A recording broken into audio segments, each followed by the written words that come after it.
Hoy la Secretaría de Hacienda anunció que habían colocado un bono en 3 diferentes tramos por 6,000 millones de dólares. Para hablar de este tema tengo en la línea y me da muchísimo gusto saludarte, querido Gabriel Llorio, subsecretario de Hacienda. ¿Cómo estás? Buenas noches.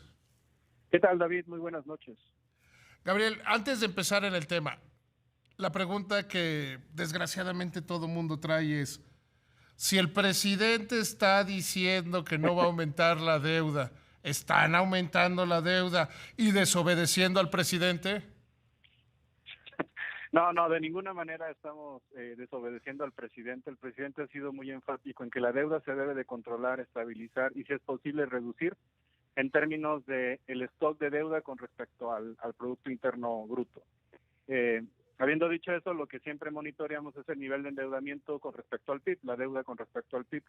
La deuda la mueven muchísimos factores, sobre todo nosotros tenemos una definición de deuda neta, que está influida por la composición de monedas. Si varían las monedas, varía el valor o el stock. Entonces, digamos, todas estas variaciones mueven este ratio. Ese es el ratio al que se refiere el presidente, y la colocación que hicimos el día de hoy está dentro del programa de colocación que nos autorizó el Congreso. Entonces, estamos colocando la deuda que nos autorizó el Congreso, no es deuda adicional y no estamos contraviniendo lo que nos ha pedido el presidente con respecto a mantener la deuda controlada y las finanzas públicas equilibradas. Ahora sí ya podemos hablar de lo importante, porque seguramente ya viste que desde que estaba el rumor de que iban a salir y todo, ese era lo que todo el mundo quería saber, aunque a mí me parece lo menos relevante de todo el asunto. Platícame, ¿cómo encontrar un mercado en estas condiciones para hacer una colocación que ya le contarás al auditorio, pero es impresionantemente demandada? No, totalmente, fue una de las transacciones más grandes que ha realizado el gobierno mexicano. La demanda fue impresionante. En el punto más alto de la negociación alcanzó 30,000 millones de dólares. Los inversionistas estaban dispuestos a tomar hasta esa cantidad como bonos del gobierno mexicano. Tomamos solamente 6,000 millones. Entonces la demanda, tanto la colocación, fueron históricas. Y como bien mencionas, el momento es un momento de mucha volatilidad en los mercados internacionales. El mercado de dólares apenas se reabrió hace unas pocas semanas. El mercado de euros sigue cerrado. Y nosotros teníamos todavía pendiente algunas transacciones que realizar en los mercados internacionales y algunas también en el mercado local. Y prácticamente lo que estamos haciendo es, ante la volatilidad que hemos observado, este es abrir y cerrarse de los mercados. Lo que estamos haciendo es adaptar nuestras estrategias a una nueva realidad, a nuevos niveles de volatilidad. Y el día de hoy, creo yo, se demostró que México sigue siendo un activo atractivo para los inversionistas con el nivel de demanda que estuvieron dispuestos a poner en las subastas. Sí, porque colocas 6,000 y llegas a pedirte hasta 6,000 millones, es todo un éxito. A Sí, ver, totalmente. déjame hacer una comparación y perdona que te interrumpe. No, perdón. Acaba de colocar 1,750 millones de dólares Santander, que estaban felices por su colocación. No fue, o sea, no lograron ese éxito, digamos, en comparación, que son dos cosas distintas, ¿no? Pero esta colocación le fue mejor si las compararas como colocación con colocación, que no es preciso, pero te da una forma de ubicarte, ¿no? Sí, no se pueden comparar porque obviamente un banco es como si fuera un corporativo financiero. Nosotros somos un soberano y tenemos distinto perfil de riesgo, pero precisamente que el día de hoy México tuviera una colocación tan exitosa abre el mercado también para que otros corporativos como Santander obviamente Santander colocó antes que nosotros, pero ahora generamos nuevas referencias, abrimos el mercado para nuevos corporativos y creo que se manda una señal muy fuerte dado el contexto de volatilidad que estamos observando. Entonces creo que la transacción que realizó México hoy tiene un fuerte mensaje también hacia los inversionistas y hacia los mercados. Y perdóname que te haga preguntas que a mí me parecen de repente medio irrelevantes, pero están en la ocupación de la gente, incluso me acaban de mandar un mensaje. ¿Cómo colocar cuando las calificadoras están tan negativas con Pemex e incluso con el soberano? ¿Cómo se logra hacer eso? ¿Cómo entender quizá esa dicotomía? Mira, obviamente cada calificadora tiene diferentes metodologías y evalúa también diferentes cosas, pero al final todos se fijan en que un país una empresa pública o una empresa privada puedan repagar su deuda, y por eso son calificadoras de riesgo crediticio. Lo que están evaluando las calificadoras obviamente es una coyuntura que está afectando el crecimiento no solamente de México, sino de muchísimos países. Las calificadoras en las últimas semanas realizaron 65 acciones negativas. Quiere decir, no solamente rebajaron la calificación de México, bajaron la calificación de otros países, bajaron las perspectivas, y digamos, son ajustes negativos que están relacionados con la coyuntura que se está viendo. Pero lo que creo que queda demostrado el día de hoy es que México sigue siendo un activo atractivo. La demanda fue enorme. Y aún con un ajuste en las calificaciones del soberano, es decir, del gobierno federal mexicano, México sigue siendo un activo que los inversionistas siguen demandando, y la prueba está en la transacción.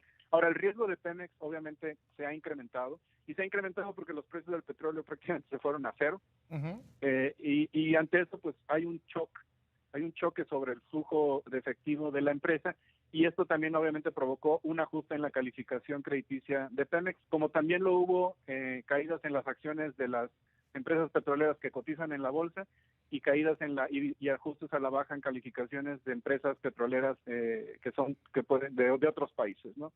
Inclusive las privadas. Entonces, estamos viendo estos ajustes a lo largo en todo el mundo, en todas las empresas, en todos los soberanos, inclusive bajaron la calificación del Reino Unido. Aún así, los inversionistas tienen apetito por cierto nivel de riesgo, por ciertos activos, y México cumple esas características. Se coloca en tres tramos. Yo creo que esto marca una manera de ver cómo se ve el futuro, ¿no? Dependiendo si ves a 5 o a 31 años, ¿no? Sí, totalmente. El día de hoy decidimos salir con 3 tramos. Usualmente salimos con 1 o 2, pero dada la volatilidad que estábamos observando, preferimos tener un tramo de muy corto plazo, que fue el de 5 años, y luego tuvimos uno intermedio de 12 que no se competía con el de 5, y luego uno de más largo plazo de 31 años, de tal manera que los 3 plazos no se canibalizaran entre ellos a la hora de salir. Es decir, que un inversionista no tuviera que decidir entre uno u otro, más bien decidía por uno respecto a su perfil de riesgos o a su preferencia. Si nos damos cuenta, colocamos 1,000 millones a 5 años, 2,500 a 12 y 2,500 a 31. La mayor colocación se hizo en bonos de 12 y de 31 años. Esto significa que los inversionistas tienen seguridad sobre el perfil de finanzas públicas y de riesgo del país a un horizonte de cuando menos 12 y 31 años. Y esto es lo que habla de la confianza que todavía reflejan los inversionistas sobre un país como México, que es emergente, ante la volatilidad que se está observando. Sí, porque estamos hablando siempre de, y lo cual es cierto, volatilidades inéditas, cotizaciones del petróleo inéditas, es una situación global inédita. Entonces, creo que sí hay un valor agregado se colocó en buenas condiciones. En cuanto a tasa, ¿cómo mejora el perfil de la deuda de México? Yo creo que se colocó a muy buenas condiciones. Usualmente cuando empieza la negociación de una subasta de bonos, se lanza un precio inicial que sirve como guía para empezar la negociación. Usualmente ese precio tenía 100 puntos base de arranque. Nosotros redujimos esos 100 puntos base en 65 en el de 5 años, 61 puntos base en el de 12, 55 en el de 31 años. De tal manera que la prima de riesgo que pagamos no fue de 100, fue de 35 en el de 5 años, 39 en el de 12 años, 45 en el de 31 años. Y si lo comparamos con bonos que ya había emitido el gobierno mexicano en años anteriores, por ejemplo hace 2 o 3 años, las tasas que emitimos al día de hoy son muy parecidas o están por debajo de las que tenemos en el portafolio actual. Yo te puedo decir que, por ejemplo, el gobierno mexicano emitió en el 2014 un bono a 5.5, en el 2008 a 6%, que estaba muy cercano a la crisis financiera del 2009. En el 2017 emitimos uno a 4.1. Entonces, digamos, las tasas que logramos el día de hoy, que fueron 3.9, 3.9, 4.7 y 5%, están dentro del rango del portafolio de deuda que México tiene tradicionalmente. Las condiciones de riesgo cambiaron a partir del impacto del COVID-19 y los efectos que la contención de la pandemia ha tenido sobre los mercados. Hay mayor aversión al riesgo, lo que hemos visto, inversionistas están yendo a comprar, por ejemplo, tesoros instrumentos del Tesoro americano que tienen menos riesgo, pues también pagan muy poquito. y México todavía tiene una combinación de riesgo y rendimiento que resulta muy atractiva. Logramos apretar y reducir las primas de riesgo que íbamos a pagar con respecto al mercado al día de hoy, y eso creo yo es un gran éxito para el país, y una vez más demuestra que las señales de finanzas públicas equilibradas, que no va a haber un mayor endeudamiento al que hemos estado estableciendo por ley en el paquete económico y que está en línea con una senda de sostenibilidad, han mandado señales de confianza a los inversionistas. Ante la recesión planteada para la economía mundial, el impacto que tendrá en México, ¿cómo funciona esta colocación? ¿Cómo se ve ante una situación pues tan negra que se plantea para la economía de México y el mundo?